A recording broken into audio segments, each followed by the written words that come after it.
situation is going to be very minor. Like, a parent would get mad at you for pushing their child into the pool, but I think a parent would be almost as mad at you if you just watched them walk in and drown and sat there sipping a martini and didn't do anything. But what's the almost as mad? Like, if a parent saw you push their kid in a pool, they would probably want you given the death penalty or go to prison for life. I'm just saying, if the toddler was just left in the pool and you didn't do anything, they're like, what the fuck is wrong with you, right? They're not going to want you to get the death penalty. I'm not talking about necessarily criminal punishments. I'm not sure actually 100% criminal punishments. But I'm saying that the doing versus allowing harm distinction only matters in so much as how much you have to inconvenience yourself to help the person, right? If we can take care of the sick people in society, if we can take care of the hungry people in society, we ought to do that. There's no good country that you would want to live in, that you would want to be a part of, that lets people die because they didn't work hard enough until they were 65. What I find interesting is that the federal government loves to give out free health care to people who what's the word? When they let's generalize millions of individuals that don't have good outcomes. Yeah, let's okay, whatever. A lot of people get free healthcare from the government. Whatever. The government doesn't give out free gym memberships. Like, what the hell? My healthcare costs $10 honestly, a month. honestly, public gyms is a kind of cool idea, but whatever. Yeah, my health insurance costs $10 a month. But the reason why we have 70 million people on Medicaid is because corporations aren't paying people enough. These are greedy corporations. Your beef is with them, not the workers. Why do you have such a low view of your fellow Americans, that they're lazy, they don't work hard enough? Well, I mean, I think it's quite. I don't even think it's an opinion that they don't work hard enough. It's quite evident that they don't work hard enough because they need handouts from the federal government. No, wait, it's not true that they don't work hard enough. It's that they don't work the jobs that society currently values. They don't provide enough economic output. Like, if you dig a hole that's like 5 feet deep, like the movie Holes or some shit, and then you fill it up at the end of the day, you did a lot of hard work, but you did not provide anything like to what society. Elon did with his tunnels in Vegas for the Hyperloop or whatever. What was that? How are you minimizing their contributions? I guarantee if you drive over a road with a bunch of fucking potholes, you're going to be relatively upset at the damage it does to your vehicle, at how long it takes you to get it from point A to point B. For you to act as if they don't do anything or they're not doing enough, or they're doing hard manual labor, or they're working like 20 million hours at fucking Walmart or some shit, I find it so odd how you minimize the work they do that makes your life better.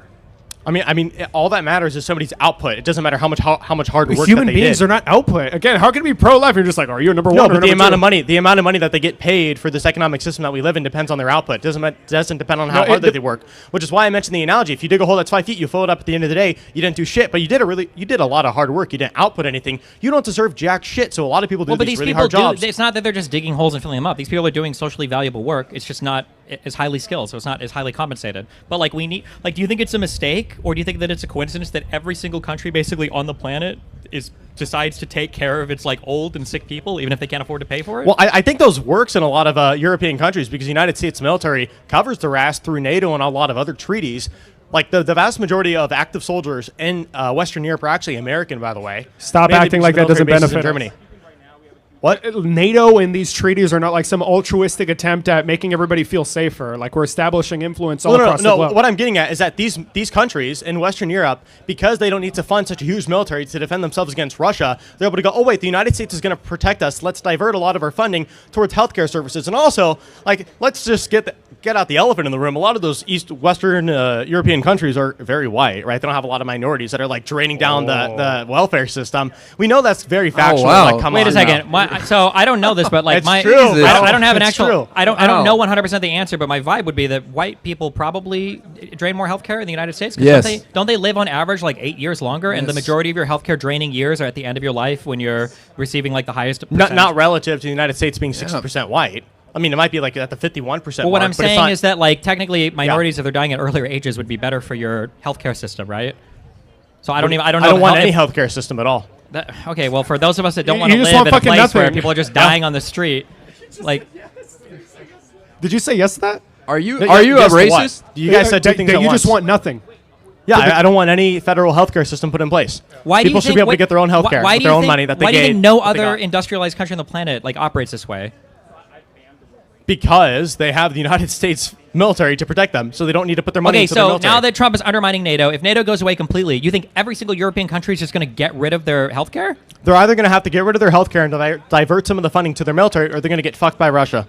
I disagree, but I guess we'll see what happens, and then you guys will have a new excuse for why it didn't happen when it doesn't happen, because that's how it always works. But we'll see. I think I would probably want to live in a world where the poorer people in society are being taken care of because they enable the wealthier people to do the things that they do. They enable what? By what? They enable by what? Watching TV. But is that all they do? Also, I have a new take here. I have a new take here. If somebody by doing all the work that enables you to work in a... I have a new take here. If we're not able to get rid of welfare and stuff and free healthcare, in order for somebody to sign up for welfare or government assistance, they need to resign their right to vote. So it says on the document when they're Great getting their welfare food stamps, it says I will not be voting during any of the elections that take place in the time in which I'm receiving food stamps. I find it so odd how Republicans criticize states like California or New York for having a lot of homeless people on the street, but whenever they try to help them out, California is just because of the weather. That's not the government's role. They should not help out homeless people. Let's just let them fucking starve and die. Well, I mean, a lot of Republicans attack California. You guys want to live in a third world country. I'm going to agree with you in a second. A lot of Republicans will attack California and say, "Oh, you have a bunch of homeless because you guys are giving them free money." It's just because the weather's nice. Like, that's really it. But, I was just going to say that's one thing. Yeah, and you just want homeless people on the street? No, I don't. We should ban fentanyl, ban drugs, bring back insane asylums. That would get rid of 90% of them. Yeah, so. instead of spending money on rehabilitation and shelter, Bro, we're going to throw them in an insane asylum. Wow. Do you not think that corporations being forced to give more of their money to their employees, offering better compensation, benefits, would help solve a lot of the problem that you've described? A lot of what problem? That people don't have enough money to live. Take care of themselves. Well, basically, if we were to get rid of all these government programs, and by the way, fire like 90% of the Shaniquas in the federal government because they don't do shit for work. Oh, that shit is so corny. But look, what I'm I'm curious. How do you reconcile that we had the most ketamine psychosis out Elon Musk come in, claim that all these issues existed with the federal government, take Doge, and Doge was a monumental failure at finding any waste, fraud, or abuse at all. I didn't run Doge. They promised $2 trillion. But I'm asking, this guy was supposed to be the smartest, the brightest, the most qualified, the richest man on the planet. Donald Trump was sucking him off on the daily. How is it that this guy found no waste, fraud, or abuse? He had access to every single part of the federal government. Maybe he was threatened. Maybe he was blackmailed. I don't know. The wealthiest man. Wait. Hold on. Wait. I just want to be clear. I just want to understand. The richest man in the planet, who was friends with the most powerful man on the planet, was blackmailed. I mean, the president's probably being blackmailed. Dude, you will literally do anything to prevent. We know that's true. How is the president? Who's the president being blackmailed by? Let me guess. Israel. Yeah, Netanyahu. I don't know. The president being blackmailed. Hold on. Wait. I love Donald Trump does a lot of things that don't make a lot of sense for the interest of the American people. And you voted for him. He may or may not be being blackmailed. Conspiracy theories used to make sense. Okay, but so you're saying that the president is being blackmailed? The conspiracy theories have turned out true. That's no, basically none of them have turned out to be true. Really? By the way, yes. Really, Pizzagate didn't turn out to be true. It literally didn't. It literally was not true. But no. Here's the question, right? So President Trump is being blackmailed by what? I want them released by Israel. Well, I'm like agreeing with you guys. He's being blackmailed by Israel. How is it that Epstein died when Trump was president? Did he die though? Did Epstein die? Did that? Oh my God, dude! Right. You said that you are agreeing with him, but you don't. You voted for Trump, right? Yeah, I've voted for him over Kamala Harris. That has not worked with the legislature. I voted for him over Kamala Harris. Yeah, would Kamala have done a better job at releasing the Epstein files? Yes. I don't know. Yeah, she would have. Yeah, you can't answer that. I don't know. You know she would have. Would Kamala have us in a war with Iran right now? I don't know. Probably not. Yeah, you do. I don't know. Yeah, you Probably do. Not. Yes, you do. How would you guys know? Because which administration is Do responsible? you have a genie ball that you're looking into? So, well, let's see. We had 4 years of Biden, and he cut up the JCPOA. Then we had 4 years of, we had 4 years of Trump, who cut up the JCPOA. We had 4 years of Biden. We didn't go to war with Iran, even though Iran attacked Israel, right? And then we brought in Trump, and then he basically went to war with Iran twice. Yeah, I don't know why he's doing that. That's not in America's interest. So that's why I think he's possibly being blackmailed. Like, bro, maybe he's just a shitty president and you're retarded for voting for him. Is that possible? Yes. No? Yes. Like, why is it always? There's always something else. Donald Trump is not my top pick in the Republican You're primary. It doesn't matter. You voted for him. You supported him. A lot of high class people talk like this. Okay, they use their hands. Okay, but you're high class. Is that high class? Yes, it is, sir. Yes, it is. Thank you very much. Who would be your perfect president right now? Nicholas J. Fuentes. Oh, he'd be wonderful. Wow, unconstitutional. He's not old enough. Not old enough. Not old enough. Child. No, I know. So give us Destiny, somebody you're old real. enough. You're 35, 36 years old. You're old enough, right? You'd vote Destiny? No. Wow. It'd be interesting to see him run, though. I'm hurt. So, yeah. Yeah, so this is what you do when you're actually incapable of addressing all the fucked up shit that's happened over the last year and a half. No. That's what you do. You go from, oh, well, Kamala Harris fucking sucks and they're going to destroy America. And now that Trump's doing everything that you guys said Kamala Harris was going to do, you're like, oh, he's getting blackmailed by Israel, guys. You're just incapable of holding the president accountable. Because when you do, your whole movement fails. Then why do you think he is going to war with Iran? Because you voted for a guy with the mental capacity of a toddler. Not why is he in office. Not why is he in office. Why do you personally think Donald Trump went to war with Iran? They said it for the collective self-defense of Israel because he's so easily convinced by somebody. So why would he be supporting Israel that much? Because he's an idiot. Really? He likes easy wins. Trump likes easy W's. Yeah. You think that's it? They probably told him. They probably told him that Iran is evil and the Ayatollah is terrible, and if you took him out, you're going to look so good. So blah blah whatever. I don't know. Netanyahu probably sold him on some bullshit like this. Yeah, the same way that he was talking about invade. I'm sorry. Did Israel? Were they the ones pressuring him to invade Greenland? Probably or Canada? Not. What? Or Venezuela? I'm not actually not sure. Did Israel tell him to go to Venezuela? Oh yeah, I heard. Did Israel tell him to renew the embargoes on Cuba? Did it like? How, it's always somebody else's fault. I actually think Venezuela is great because it lessens our reliance on the Middle East because we could just get oil from the Gulf of America, happening. by the way. That's not happening. Inside of the Gulf of America, Venezuela. Yeah, that's not wonderful. happening. Also, sorry, I thought we were drill, baby, drill. Now we need to go to other countries and drill their oil. What happened to that? Well, but, I mean, a lot of the state governments have bullshit regulation making it impossible to bullshit regulation? He's the president, dog. What are you talking about? What regulation? He's the regulator. No, state regulation. What state? He's the president. He doesn't give a fuck about the states. He's literally sending ICE to states to go murder American citizens and then whisking them off. Wait. Which American citizens did ICE murder? Let's hear this. Renee Good and Alex Preddy. Renee Good denied federal orders from a federal agent. Guys, if you say, officer, why'd you pull me over? They have the right to fucking kill you. Who else denied federal orders from a federal agent? I seem to remember there was a a man who was federally ordered to turn over a whole bunch of classified material that was spilling out on his bathroom floor. Who didn't turn that material over? Wasn't that Donald Trump? Is that when his house got raided? After 2 years of asking for those documents, yes. Interesting. Yeah, interesting that he didn't turn those over. Renee Good denied federal orders. Pretty interesting. Hey, so you see what he just said? You see that? I mean, I don't have much to say to that. Do you know anything about the classified documents case? What was that? No, they never do. Do you know anything about the classified documents case? Not too much. It was like 4 years ago. Oh, when my president gets fucking indicted and for like a bunch of crazy shit, I don't really give a fuck. You see what I'm saying? I was 17 at the time. Now I'm 21. Okay. I'm just saying I don't remember that too much. I'm pretty sure. I remember it happening. Pretty sure when you were 17 and now you're like just as politically involved, or you had the same like thought process. No, I didn't get into politics until I was 18. So how bad were you when you were 17? Holy shit. What was that? How fucked up were you when you were 17? If this is you at 21? I mean, at 17, I think I had like 40 grand in the bank. I made myself by working 80 hours a week in fast food. So like I wasn't that fucked up actually. I was doing quite well for myself, and then I got into politics. So hold on, at 17, you had 40 grand in the bank working fast food? Yep, 80 hours a week. 5 Guys, Chipotle, and Panda Express. Did you not go to school? Nope. Yeah, it shows. I went to high school for 6 months. Wait, where did you keep this money? In a savings account? Not savings. They didn't pay shit for interest, just the checkings. So you had a checkings account. Yeah. That's why I don't believe you. Why would you have 40 grand or because 80 grand in a checking during account? COVID, no interest, no investments, nothing. Not Bitcoin actually. I doubled my money on that. Okay, so now you had 80 grand in Bitcoin. No. I put 12 in and got 24 out. What fool would have $80,000 sitting in a checking account?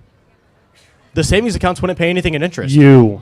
No, nobody would keep that much cash in a random. Well, the question checking is, why would you work 80 hours a week at fast food when you should be investing in your education? I think I'm quite intelligent, actually. I went to college when I was What do you I do went right to now for college work? when I was 18. What do you do right now for work? I have my own political canvassing business. I do GIS and data processing, and I'm also doing political debates, just like you, Destiny. Okay. Well, I don't know. I got like 90 million views this year in the past 3 months. Like I'm doing quite well, you know. But yeah, basically, I went to college when I was 18. I went to college when I was 18 years old. I took 6 classes. I got straight A's. Most people go to college, right? Yeah. I took 6 classes. I got straight A's, and then I left because it was a waste of my time because my professors were retarded. I don't think you actually want to help this country in any way at all, because all the policies you've proposed would just hurt more white people, which you seem to be very, very care very much about. Why are you so focused on white people? You're the one who brought race into this earlier when you mentioned Shaniquas. Well, you were the one mentioning European countries, and I mean that's the difference. And you related European countries instantly to race, right? You're the one that did it.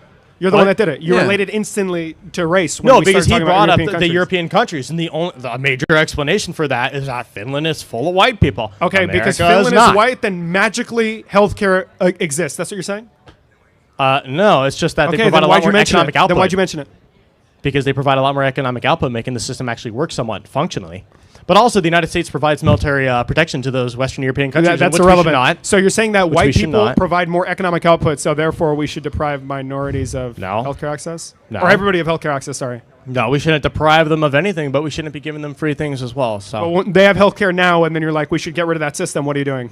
Yes, I'm not taking anything away from them. We are stopping more them white from getting people more would things. be punished by these policies you're proposing. I'm not focused on that. If somebody's not working, I don't care if they're white, black, Hispanic, or Asian. I think people should not be given free handouts. Yeah, because moral value is intrinsic, because I'm very pro-life. If you're not working, then you're no longer a fucking human being. You don't deserve rights. Like, how does that make any sense? No, they deserve rights. They deserve to starve. No, they don't. They don't deserve to starve. That's what you're saying. What do you mean? They should starve and not be helped by a government with a $30 trillion economic free output food, I'll tell you and that. multi-trillion dollar revenue? They don't deserve free food, I'll tell you that. Why? They don't You know, deserve to starve, but they 70 also don't deserve free food. 70%. They can go get their own food if they like, but if I'm not going to give it to them, nobody else is going to give it to them. 70% of people on SNAP benefits are elderly, disabled, or children. Okay. Should we take away their food?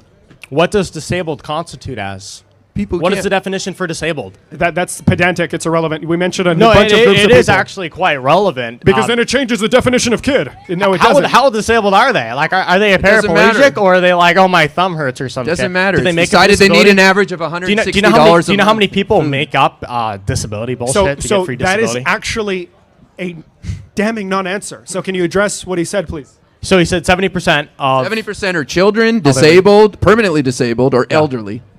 Okay. I'm Fuck saying them. Define 70%. No, but those old people Are should you? have worked enough to have This the is a savings random account to question pay for because their I own know food. we got to move on. Are you Christian? Yes, I am. How the fuck?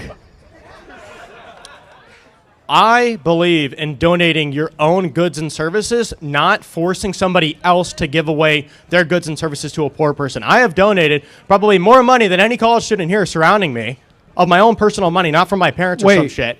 Whenever you give money to the government and then they give it to people, isn't that you providing? No, but that's me being forced to do it. And you guys are pretending to be so morally righteous by doing this, but you're actually wanting other people to pay for poor people's shit. Well, no, I'm in favor. If somebody wants to voluntarily say, hey, I actually have a surplus of money right now, I'm going to give a few grand to this charity, that's great. I think people should do that. I don't think they should be forced to do that. Aren't you compelled to do that? Have you been to church before? I have, yeah. What do they do twice a mass if you're Catholic? I'm not Catholic. Oh, big L. But do they collect donations at your church?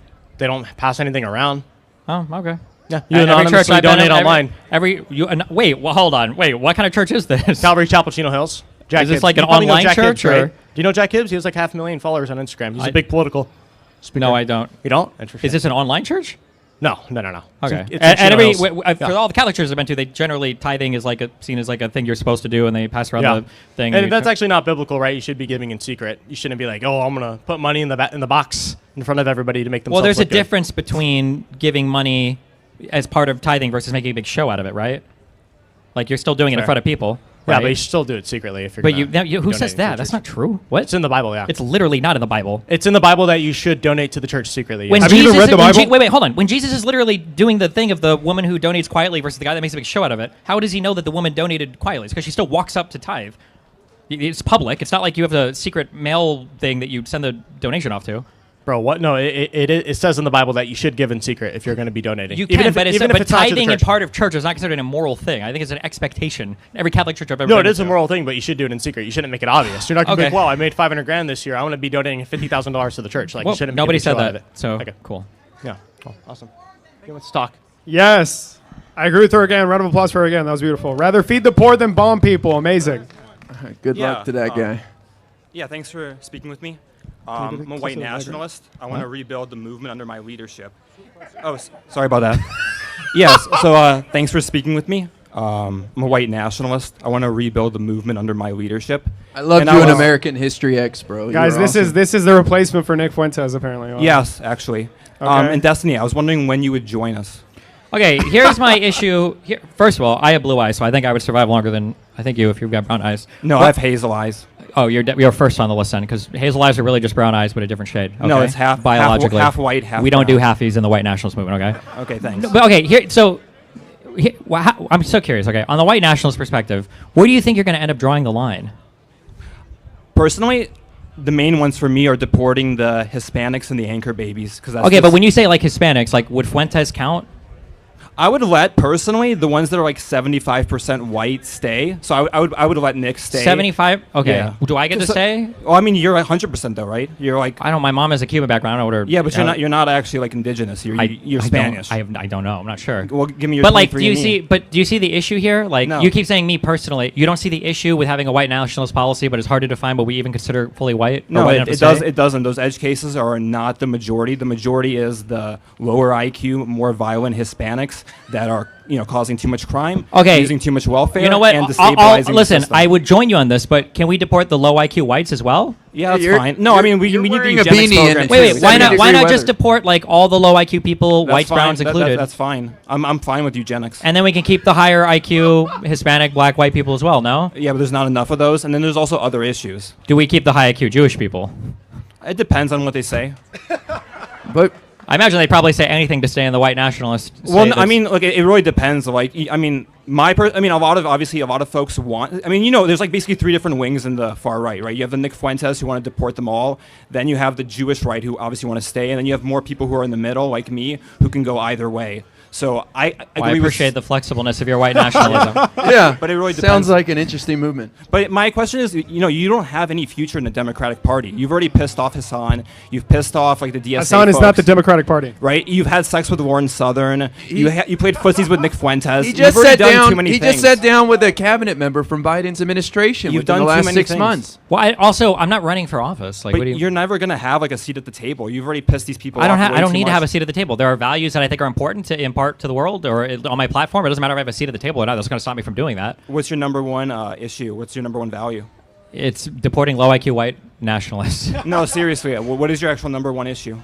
My number one issue? I don't know. I'd have to think for a while. This is too much of a grifter. Like, you have to have a number one issue. Why do you have to have a number one issue? Yeah, because what are you promoting? Like, you're just here attacking other folks, trying to shut them down. But what is your goal? Well, I mean, the number one issue, the things you generally talk about revolve around current politics. I think right now a really huge issue is the fact that we're making enemies out of the entire world. I think is damaging us domestically. It's hurting our ability to bring down things like affordability, which is a number one issue for people, because we're engaged in a narcissistic tariff and kinetic war against other countries. So I would say like repairing our relationship with other countries in the world, especially ones that we were historically always friendly with, like Canada and Mexico. Like these would be like number one foreign policy ideals. And so what policies would you implement to fix that? Just lowering tariffs? That's it? What policies? I mean, I think like there needs to be restrictions. Probably some restrictions need to come in on presidential powers. These would probably require constitutional amendments. But like, I think the pardon at this point should probably go. No offense to Hamilton, but I think the founding fathers were a little naive when it came to some of the powers that were granted to the president. The pardon being one of them. I think the Supreme Court probably needs to be expanded. I think they need to be able to do like a higher volume of cases. I think would help some. I think that Congress probably needs to reassert its role, whether that means passing new legislation to kind of take back some of the tariffing powers that were given to the president via IEP or a few other things. I don't know, like this general trend of things, but it's hard to say specifically like what regulation would I change, because Trump himself is lawless. Like he operates largely with the assumption that he can break laws and violate the Constitution, and he's not going to be held accountable for it. So like I don't know what laws I would write to stop a man who believes he's above the law. And I guess maybe one more point. So if you do implement all these changes that you want, which are pretty vague, but whatever, do you think that would actually end the culture war, or would we still be here in 4, 10, 20, 40 years? Are we going to be doing this when we're 80 years old? The only people contributing to the culture war is people like you showing up with like fucking pants all the way up to your like belly button and a beanie over your head. Yeah. Well, maybe you're the issue. Do you ever consider that it's probably not normal people, like just you? I apologize for the outfit. I was running a little bit late. This is not usually how I dress, but so my issue with culture war stuff is I feel like what conservatives do is conservatives don't give a, like you say that my policies are vague. I mean, we can dive as deep into any of these issues as you want. If you want, we can go into them. But the issue is that conservatives don't concern themselves with governance. They don't have like real policies. They come in with meme ideas. Those meme ideas fail miserably. They find a way to pawn it off onto somebody else, and then Democrats have to come back in, clean up the mess that they left behind, try to do actual real work, and then Republicans will just constantly bait with culture war issues on the side, until people forget, what's even going on. I don't agree with this at all. Like, yeah, the Republican Party is controlled by the donors, the establishment. They're a bunch of cowards. But obviously, we, the base, we want the mass deportations. Even Nick, he's a coward. You say you want the mass deportations, but you're not getting them. Yeah, Trump cucked. No, but he was always going to be. No, cucked. He wasn't. He was always going to fail at that. I'm telling you. I'll bet my whole life on every future administration. Yes. There was no world where he was going to deport 13 million people. Yeah. That's ignoring anybody else that came in under asylum. Yeah, he doesn't believe in deportation. No. It's not that. It's that he was never going to be able to do that. If you voted want for him to do that, you were misled, or you were just ignorant of the circumstances. Yeah, he could. It is impossible. Yes, he could. He forwarded them $90 billion, and they haven't been able to do it. He literally blinked on the whole battle for Minneapolis. He blinked because it was an impossible and untenable battle.